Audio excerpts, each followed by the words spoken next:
تو کوئی بھی کام ہے بس آرام سے چپکے سے کر لیا. ختم قرآن کے موقع پر ہمارے امام صاحب نا سب کو بلاتے تھے. ہاں بھائی اب تو والد صاحب کو پسند نہیں ہوتا تھا کہ نام لیا جائے میرا, تو یہ چیز لوگ ان کی پسند کرتے تھے. تو ان کی موت بھی ایسے ہی ہوئی ہے چپکے سے. رات 12 بجے انتقال ہوا, میں مدرسے میں تھا, ہم لوگ پہنچے, ہم تو حیران ہو گئے یہ کیسے ہو گیا بھائی ایک دم.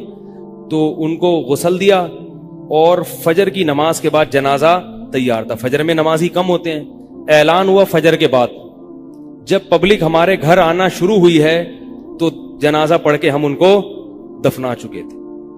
لوگ کہہ رہے تھے یار یہ اتنی بڑی شخصیت, اتنے محبوب دنیا سے چلے گئے اور ہمیں پتہ بھی نہیں. ہم نے کہا بھائی گئے ایسے وقت پر ہیں, وہ سونے کا وقت ہوتا ہے, اس وقت اعلان ہوا تھا مگر ظاہر ہے آپ کو پتہ نہیں چلتا. تو ایسے ہی چپکے سے خاموشی سے چلے گئے, خاموشی چلے گئے. تو لوگ یہی کہہ رہے تھے یار یہ نہ انہوں نے دنیا میں کبھی خدمت لی ہے, ٹھیک ہے نا, جنازے میں بھی کسی کو پریشان نہیں کیا, ایسے 2 صفیں ہوئی تھی جنازے کی, بس چلے گئے. تو کیسا اللہ نے چلتے پھرتے نماز کی حالت میں ان کو اٹھایا ہے.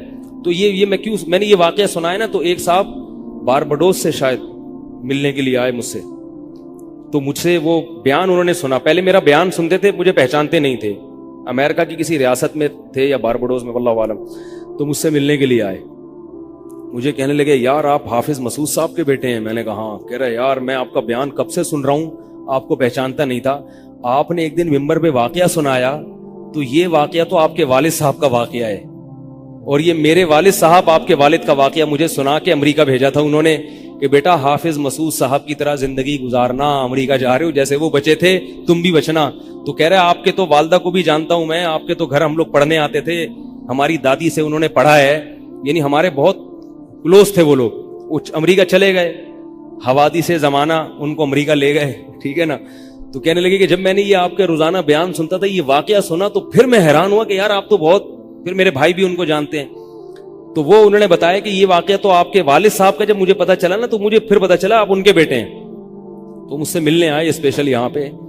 تو یہ میں کیوں واقعہ سنا رہا ہوں کہ دیکھو بھائی, جیسے زنا کرنا بہت بڑا جرم ہے, ایسے ہی زنا سے بچنا اگر موقع ملے کسی کو تو بہت بڑی نیکی ہے. یوسف علیہ السلام کو اللہ نے کیسا نوازا کہ نہیں نوازا, بچے تھے وہ. تو بھائی کرنے والے بہت ہیں, بچنے والے تھوڑے ہیں. تو کرنے والوں میں اگر اپنا شمار کرو گے تو جہاں بہت سارے لوگ ہیں مزے کی زندگی گزاری, تھوڑے دنوں کے لطف اور مزے ہیں, اس کے بعد دنیا کا سکون بھی گیا اور آخرت میں جہنم کی آگ. اور اگر بچنے والوں میں آ گئے تو ان تھوڑے لوگوں میں اللہ شامل کر لیں گے جو تھوڑے شکر گزار ہوتے ہیں.